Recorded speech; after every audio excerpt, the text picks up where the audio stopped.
Okay, marketing, marketing, marketing, marketing. Completely think I missed this one when starting my business. And I just didn't pay enough attention to it.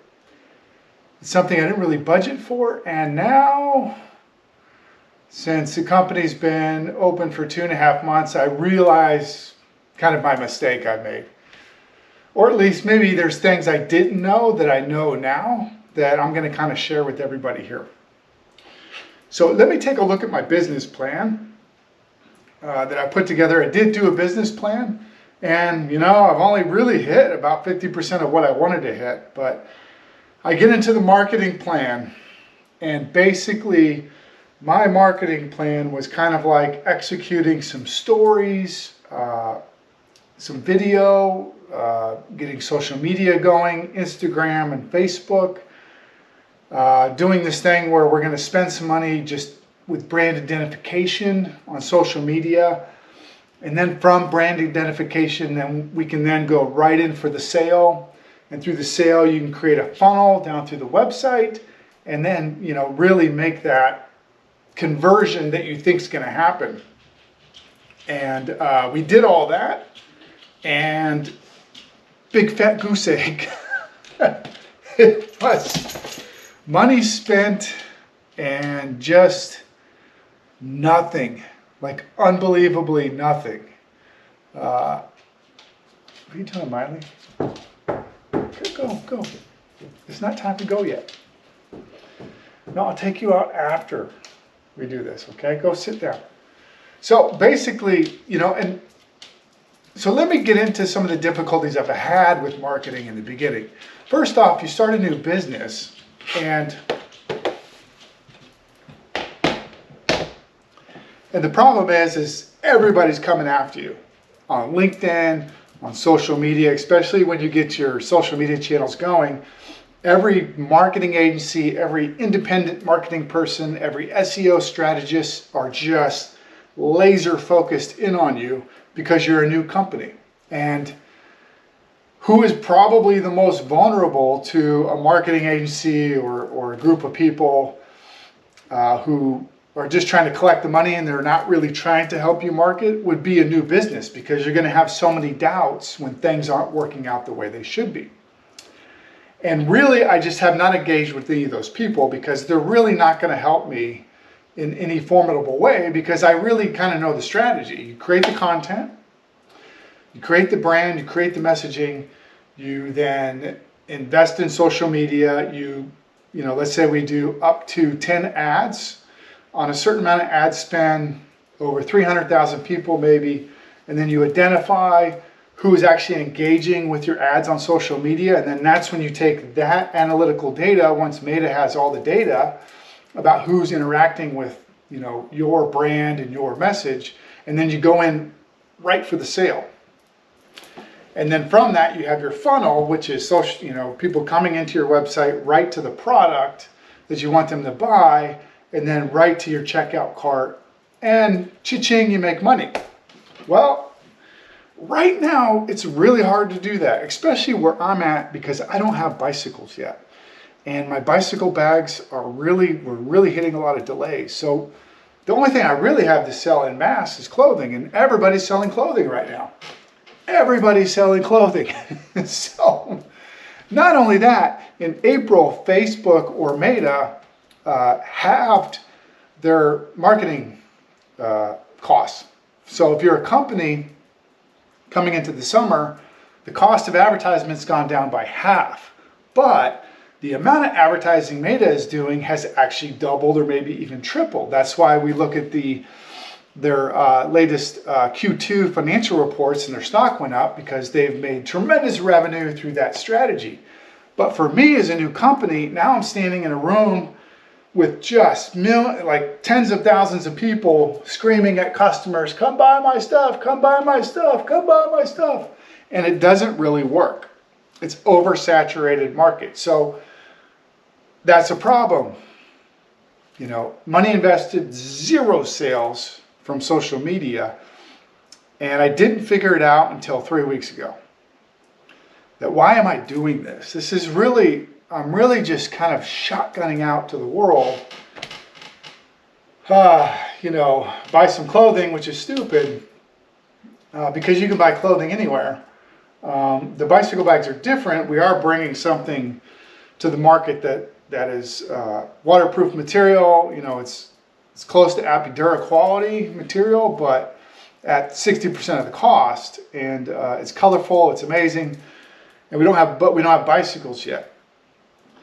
So I had to really change my thoughts because one, I didn't have enough money budgeted to do $5,000-$10,000 in marketing expense on social media, and honestly, I think I'm just wasting my money. So I had to think of things differently. So I kind of figured out this doesn't really make much sense because my people that I'm trying to reach, the people I'm trying to reach are, they're on social media, but it's really just, it's not the same. I don't know how to explain it, but if I'm trying to sell to people who are adventurous and they want to have an adventure, some of those people are going to be on social media, and those are the people I want to get outside, and I want them to make a personal change. That's what Grava is trying to do, is empower people to get outside.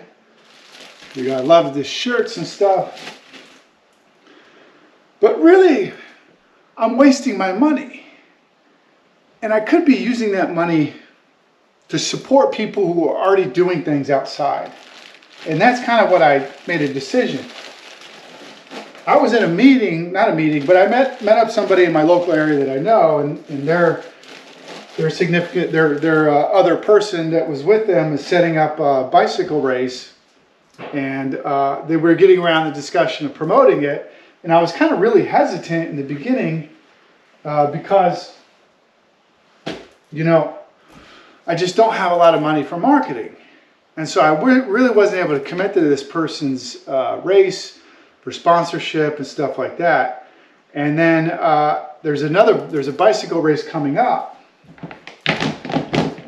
this Sunday. The Reading 275th bike race, celebrating the 275 years that Reading's been in existence. And Reading, Pennsylvania was really the foundation of bicycle building in the very beginning in the United States.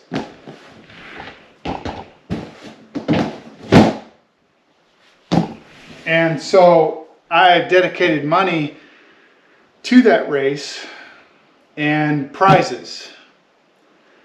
And it's almost as much money as I've probably spent, if we take the cost value of what I could have sold the items for, as what I did in social media. But then those are my people that I need to sell to. So got a Grava prize box here for prizes.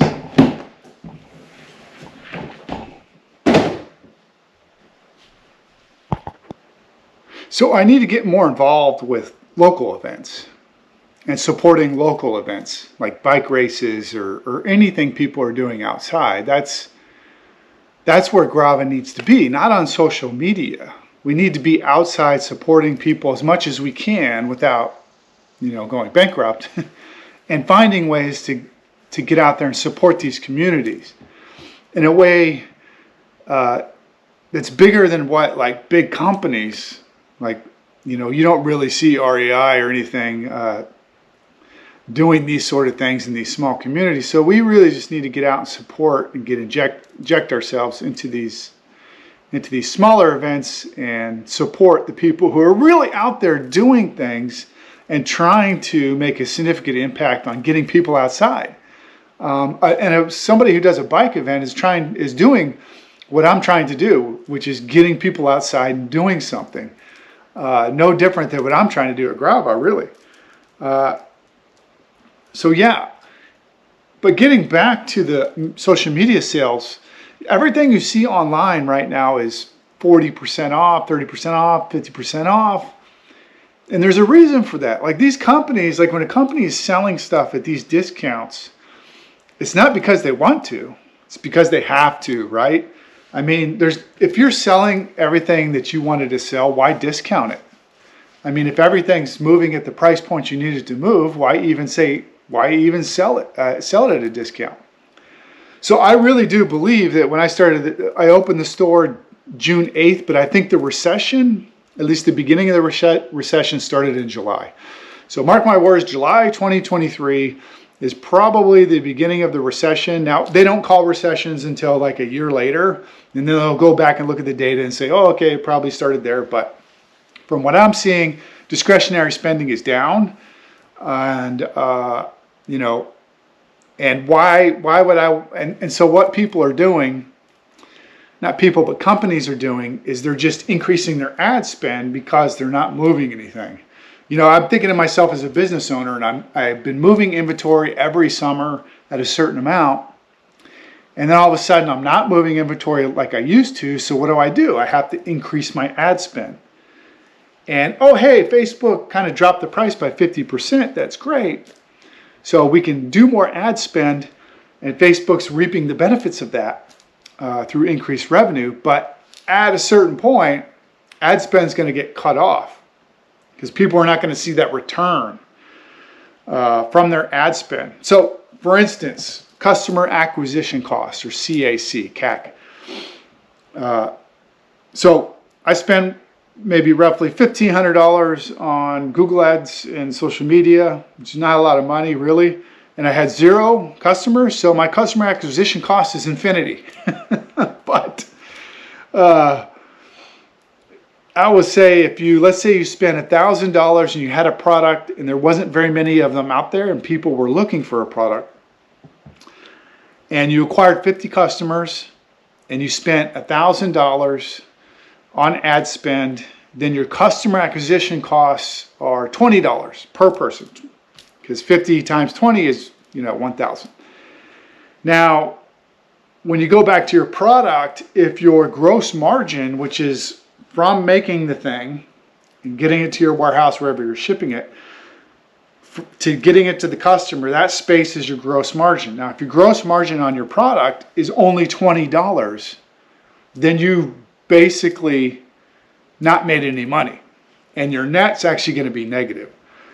And that's why it's important to really keep track of what you're spending. It's just not spending money on social media and sending it out and sending it out and sending it out.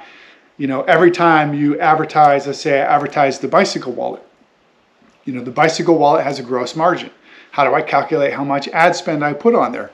Well, this is the gross margin. This is how much it cost me, a little bit more than that to, warehouse it over time. And these are the added shipping costs for logistics to getting it into the USA.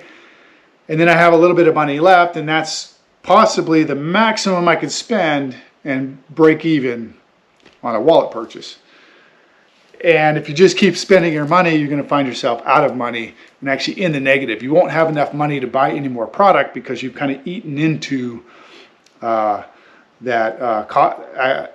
cost of actually getting the thing into your warehouse. So with that being said, I am going to talk about specifically something I've never done before, which is actually run a booth at a bike race or an outdoor event, whatever you want to call it. This is the first time I'm putting together a booth and getting out there in person with a product to try to sell it. So let's talk about that.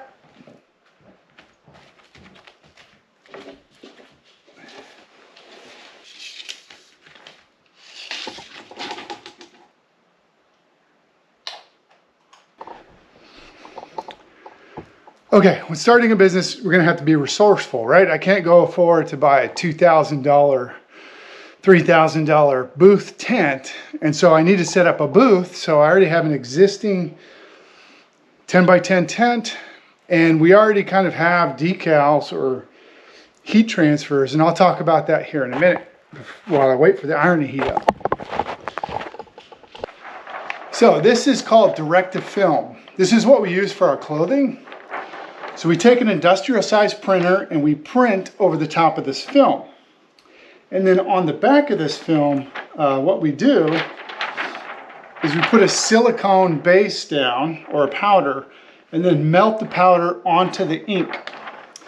And what that allows us to do at Grava is transfer this logo onto anything, leather, cotton, polyester, any fabric material, really. And it takes the silicone, then melts the ink into the fabric, and then this protective clear coating keeps it from cracking and allows it to stretch with the clothing, and really allows you to not worry about putting your stuff in a hot laundry, because I've washed this probably 40 times now, not a single crack. And this is 100% polyester athletic shirt, you know, a dry wicking athletic shirt, and it's held up fantastic.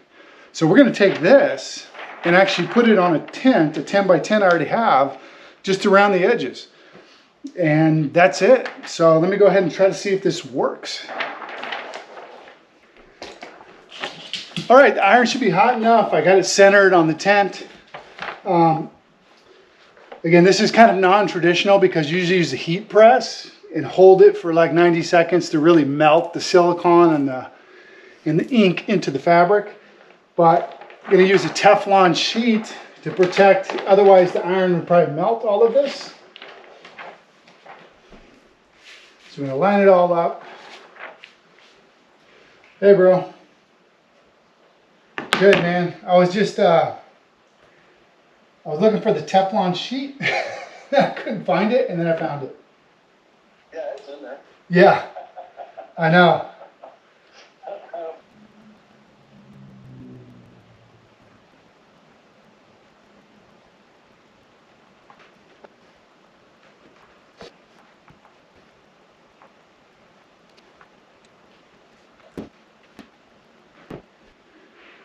Okay, hopefully it's hot enough. Usually you use a heat press for like 90 seconds, and I'm just using an iron, but it should kind of work the same.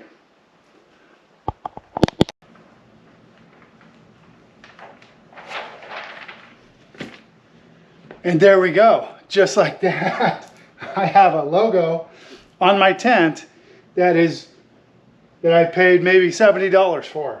So instead of buying, you know, some big expensive couple $1,000 booth tent, I could do something branded for a lot cheaper, because I need to extend my money as far as I can go when I'm trying to support these events through the fall. Take a look.